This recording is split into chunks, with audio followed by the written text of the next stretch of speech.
Good afternoon, everyone, in U.S. History 1. As I alluded to before, I'm going to put up these little chapter summaries of some of the things that I think are big nugget issues that come out of the different chapters as we go forward. I did this in a previous semester where I put up a few, and then students said they liked them. Some hate them, I'm sure, and they just don't want to tell me. I get it. But I know if I'm looking to do well in a course, any port and storm, anything that can help me, and if you have a few minutes, although I tend to go long, and I do apologize because I can keep talking and talking and talking.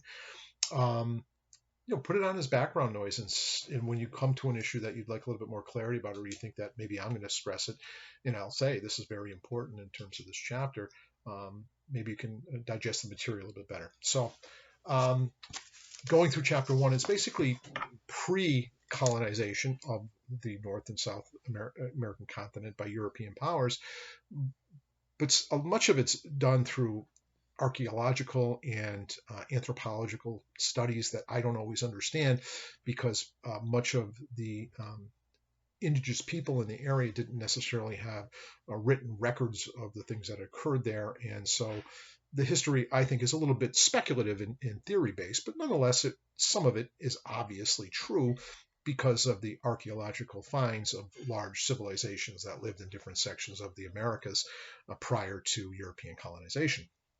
Um, but even those sometimes very advanced societies that were in both North and South America were actually, I don't want to call them invaders, but colonizers, if you will, themselves. They traveled over probably through the Bering Strait when maybe, I don't know, I think they gave an estimate that something like roughly 20,000 years ago.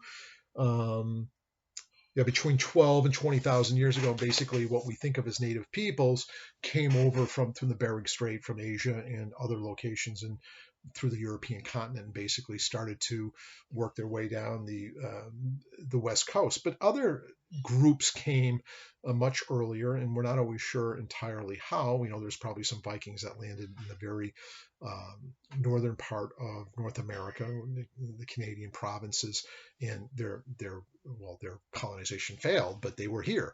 And maybe some many other groups as well that give us that sense of sort of what we call native peoples that basically pre-existed the European onslaught. And we know the European onslaught started largely because things were changing over in Europe. But what was here?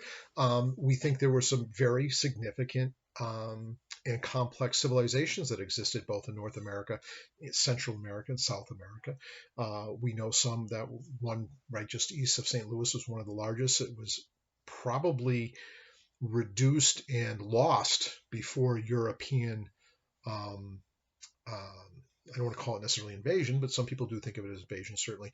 But basically, European colonization, this great large society probably dissolved before them. But one of the things that I do want to stress from chapter 1 is all of these native groups that were in North America, South America, Central America weren't all unified. They weren't like a monolithic one group. They were often at war with one another. There was often tensions. And there was different languages and different cultural values between the different groups, and they're not a unified group. And I think sometimes when we study colonization later, and we wonder about when there's real conflict between European encroachment and native people, why weren't the native people? Because they were more numerous, able to repel basically the land grab, for lack of a better way of saying it.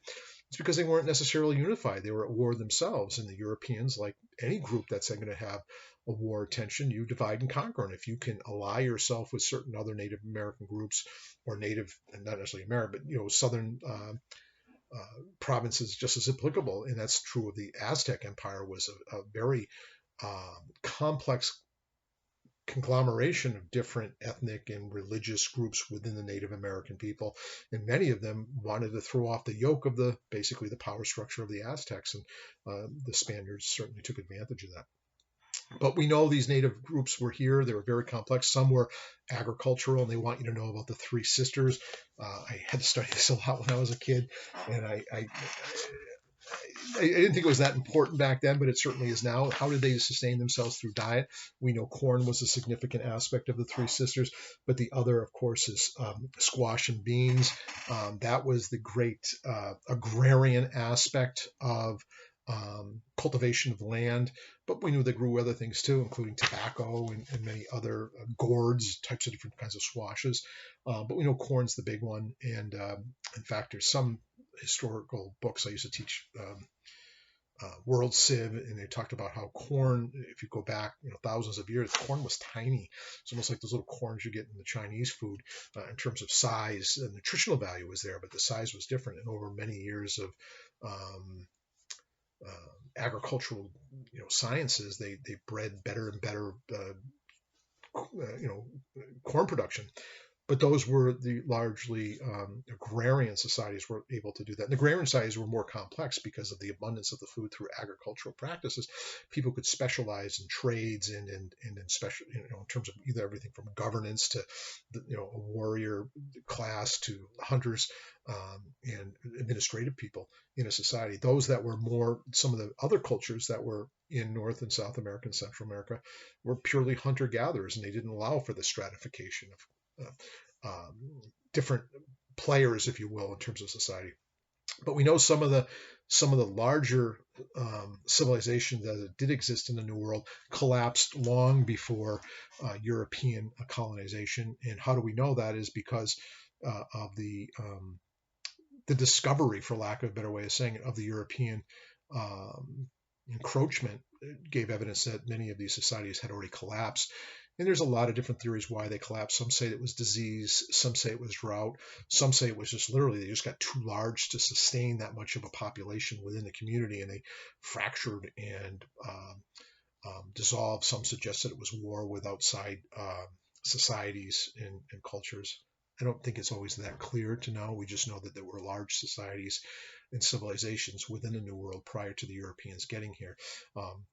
Most in northern continental states were not thriving in big numbers. They were splintered all over the nation. Some that were quite large already had dissolved, and we don't always know why. Again, from drought, war, disease, not always entirely sure. We know that there was one that was certainly thriving, and that was right in Mexico City. And we know when Cortez finally gets there, he's going to ally himself with other native groups that are at odds with the Aztecs, and ultimately, over a 2-year siege, basically destroys the Aztec Empire and subjugates them to basically a Spanish society. But we know the fundamentals. What do you want to know from the fundamentals? We know European is largely out of the Crusades and other economic aspects. Europe's booming in terms of money, and they love to have trade with India and Asia and all those other Eastern marketplaces. But the road is so difficult, overland is so difficult, and so it's got to be done by sea. And so admiralty quality expands exponentially. Ships get much more advanced, and so does the navigation ability. But they still do what? They have to go around the Cape Horn and go all the way down around Africa to get to Asia. And basically, the sailing dominance is by the Portuguese and the Italians. And so the other European powers don't want to have to pay these middlemen, these shippers, for lack of a better way of saying it. They want to find a better route. And they thought, because they knew by then, most intellectuals knew by then that the earth was round. And because the earth was round, obviously, if you travel far enough west, you'll end up in Asia. And of course, Christopher Columbus, who, although Italian born, was working with the Spaniards and got a commission from Ferdinand and Isabella, the famous story.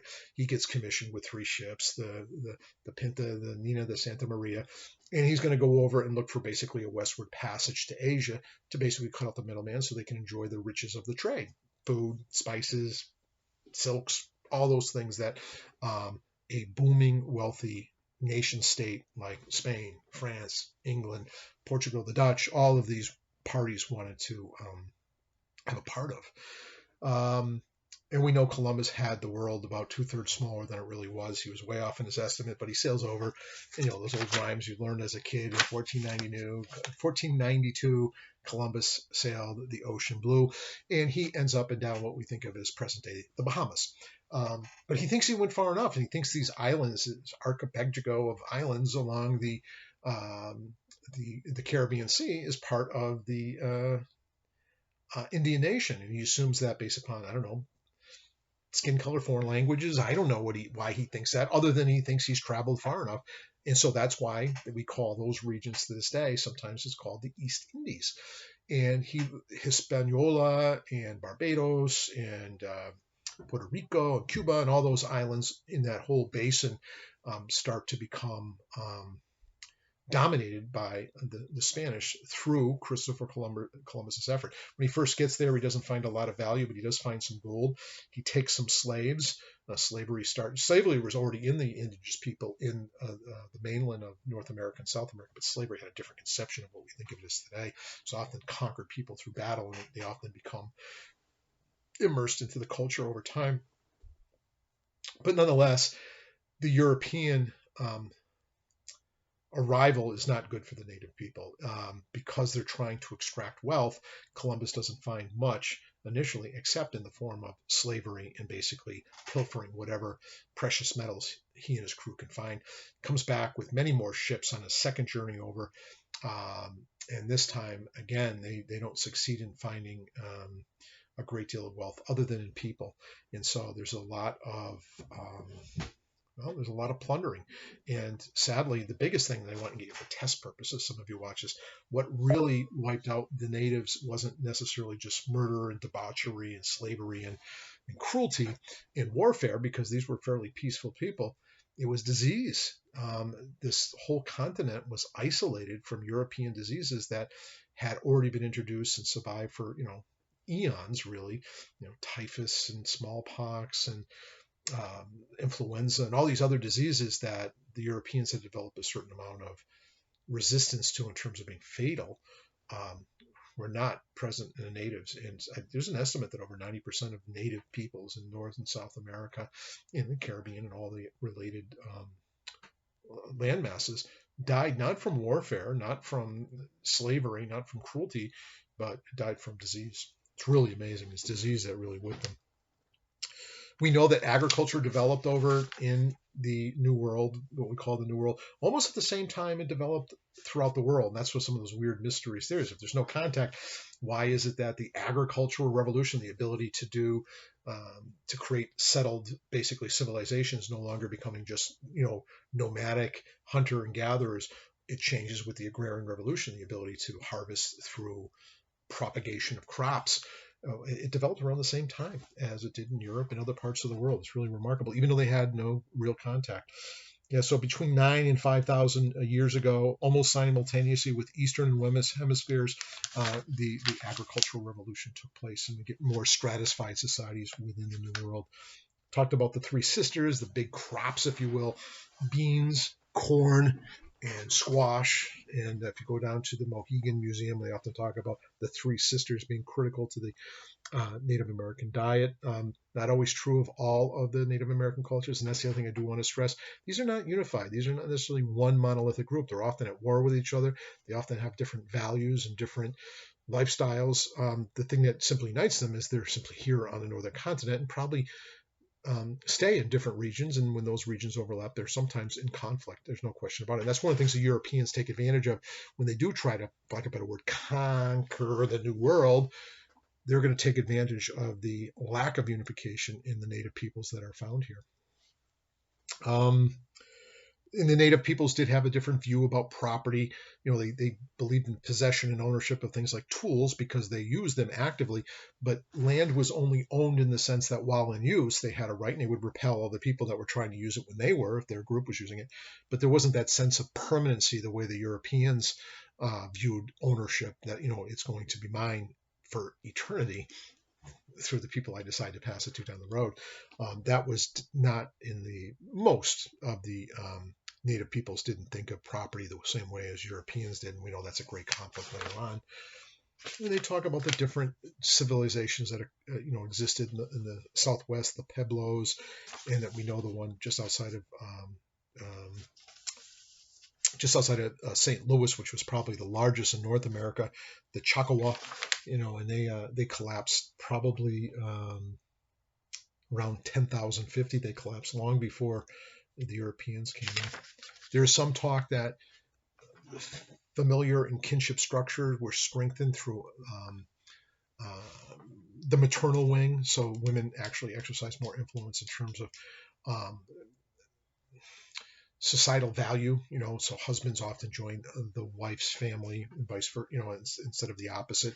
I don't know how they know that, but that's what the book is telling you. I'm probably not going to test on those specific things, but we are going to talk about European expansion. So what happens to all these people living here in North America? They get confronted through Columbus, coming into initially the East Indies, and then later, the second tier I sometimes think of is with Cortez, comes in and basically looking for gold, looking for wealth, looking for slaves. They come in and they go to war with the Aztecs. And then later we know it's going to be a gentleman by Pizarro who's going to go down and he is going to take over the great Inca development along Peru, and the whole western flank of South America is going to be dominated, and mostly because of disease. Again, it's disease that these people can't resist, wipes out most of them. And some of these other groups are starting to come over. They're looking for what? Well, the Spanish were different than the English. When we get to that in a later chapter, the Spanish didn't bring over like whole families usually. It was usually young Spanish men that came over looking for money, for wealth, for freedom, for an advancement in life. And this changes especially Central America. Remember, most of the Spanish incursion is going to be in Mexico and in South America. They will get all the way up into southeastern United States. They will go into Florida. They'll go along the Texas Panhandle, and they'll go up in those areas as well. But their reach and their breadth into North America is much less because they saw no value there. They weren't getting the gold. They weren't getting the slaves. They weren't getting the wealth that they could get out of Mexico and South America. And so their hold in the North American area is a bit much more tenuous. We talk about the European expansion. We talk about Columbus. But so when the Spanish come over and they're going to start populating, for lack of a better way of saying it, taking over these areas, they often, because they were mostly just men, in order to kind of advance society and perpetuate, they often married or I guess it would be probably marriage because most of them were Catholic, and it was promoted actually by the church not to basically have relationships outside of marriage because it bastardized children. Terrible word, but that's a legal term at one time.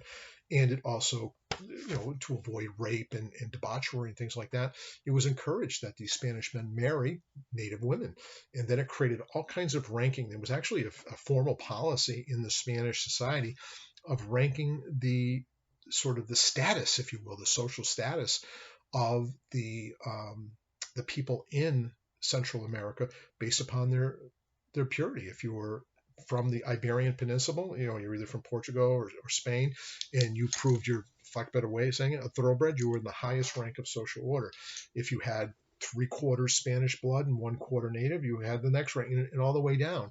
And some people would actually try to lie and convince people that their parents were of a certain heritage, or they encouraged their children to try to intermarry with again, recent immigrants from the Iberian Peninsula so that they could be closer and higher in rank in the social order. And of course, the lowest was what? The natives. The natives were the lowest rank in terms of social standing. Pretty sad bit of history. And there's a lot of sadness in this history because let's face it, when these groups come over, they don't introduce slavery. Slavery was a concept that was already in the Native America, but there's a different type of severity in the nature of the slavery. But these groups were here to dominate, and they thought it's kind of a manifest destiny that we developed later in the United States value system, that they knew it was best, and they're more civilized and they're more advanced, and therefore they're going to conquer. And those that resist will be killed or enslaved. And we know that happened. And Saturday went over the 3 ships, the famous 3 ships. He came back 4 times. He had 4 different trips. And believe it or not, I don't know if it's in this book, but I know it's in other readings I had, that Columbus died believing he still had found basically the eastern portion of the Asia when he was over here. But he obviously his calculations were way off. But he made 4 trips in total. It's real interesting. Hispaniola was completely, the island of Hispaniola, the Indian population within a few generations had been depopulated they were completely eliminated, the natives that were on that island, through disease and murder, really. Yeah, 90% of the population of the Americas perished within the first century and a half of European contact. So that first 150 years, let's call it 1500s, 1492, but let's call it 1500. 1500 to basically, what did I say, 130 years or 150 years? The first century, 150 years. So we go from 1500 to 1650. Still very early, traditional U.S. American history. 90% were wiped out, mostly from disease, and that's the key I want you to know from there. So we know the Spanish exploration and conquest was not pretty.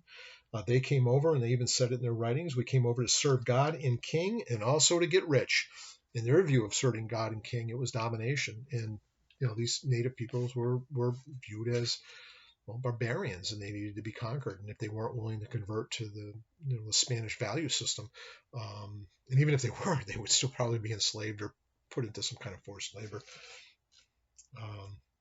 We know some of the different, especially in South, the Maya culture was significantly reduced or in decline by the time that the Cortez and Pizarro went down there, but we know they had advanced mathematic skills and written language, and they were quite an advanced culture. Why they collapsed before the Europeans came over remains a bit of a mystery. I'm not a big fan of those mystery shows like, aliens came down and did something, or something else happened, or these people drowned in a really big flood. It's probably a combination of factors that cause these great civilizations that once existed in South America and Central America. Why they disappeared, I think, is a bit of a mystery, and there's mostly theory about it. And then we know, of course, that capital city, and always have a tough time pronouncing it, but Tenochtitlan, basically in that half human-made island in the Great Lake, which is now modern Mexico City, was Aztec controlled, very advanced society, very successful, and it was going to be difficult for the Spanish to conquer it if it wasn't for disease. And there were many native groups that were dominated by the Aztecs that were just ready to rebel, and so the Europeans did what the Machiavellian view was: divide and conquer, and they used many of those peoples to do so and wipe them out. And I talked about the intermarriage and things of that nature. And so it's Spain. Initially, it's Spain. Spain's got, through Columbus and Cortez and Pizarro and these other explorers, they basically have colonized Central America, parts of North America. They have a tenuous foothold on North America, from Florida, really almost out to California. But they're not getting the gold, they're not getting the riches, and the environment doesn't seem nearly as hospitable as these advanced societies that already existed in Mexico City and in South America. But they're here, and they're widespread. We know the Portuguese are going to come later. I always found this phenomenon quite interesting. When you meet people from Colombia and Brazil, you often wonder, you think they speak Spanish, or people do, I should say. I know they don't, but they, lack of a better way of saying it, looking very narrow-minded at it. When you see somebody with the complexion and the look of somebody from South America, you think right away they're going to speak Spanish, but they don't. They speak Portuguese, because it was the Portuguese that ultimately was the colonization group of Brazil, and that's still their first language. I shouldn't say first language, but that's their national language at this time. Interesting chapter, good chapter, sad chapter, depending on your perspective. But the Europeans are looking for that westward path to the Asian markets, and they find the New World. But it wasn't a new world for those who were already here, and we know the sad ramification from that. There's some early on. I mean, we celebrate Thanksgiving to this day. There's when we get into some of the other European visit, if you will, to the northern. Some of it's very cooperative and very, there's beautiful moments of exchange between these different groups, and there's almost a symbiotic relationship where they thrive. But we know, like anything else, European encroachment just keeps going and going and going until conflict has to ultimately rear its ugly head, and the abuses are amazing. But then people can argue, well, what did we talk about the indigenous people that first arrived here 14,000 years before? Weren't they doing the same thing? Weren't they trying to get a better life? Didn't they think they knew best, and strongest wins and the survival of the fittest and all that kind of stuff? That's true, and I'm not trying to cast a hugely negative pall over this topic, but we know there's sort of this reflection going on right now that do we really want to celebrate Columbus Day as a hero, or do we want to look at it as a dark time because of what happened to the native peoples that were here, because they did, through cruelty in part, but through disease in most part, they really get wiped out, and their culture, their society, their freedom basically gets robbed of them basically by European incursion. I'll let you guys be the judge of that great moral question, but we know where we're at after chapter one. Apologize if I'm all over the place, but chapter one is the one I get really, really excited about. I'm much more interested in the Jamestown initial settlements and some of the early um, involvement of Europe in North America, because it's like, it's my backyard. I'm here in Massachusetts. Massachusetts is one of the early colonial experience. So we'll get to that too. I know I bored you to death, but I feel like I have an obligation to do that as a history professor. Most of you hate history. Trust me, it gets much more exciting when we especially get into the construct of our United States Constitution and some of the other big events that happen that are there's still tangible ramifications today that still ripple in our society. That's why we study history, to understand who the heck we are and why we're here and why the things are like they are today is because of the things that happened yesterday. So um, hopefully you can enjoy it. The book is a good read, in my opinion. It's well written. Enjoy it. Reread it. Get to know it. Tests are straightforward. Shouldn't fool you in any way, shape, or form. But you should know your history because to understand where we're at just didn't happen. There's a long history that plays into some of the tensions in the world that still exist today and some of the great advancements that exist today happen because of history or through time. Be well.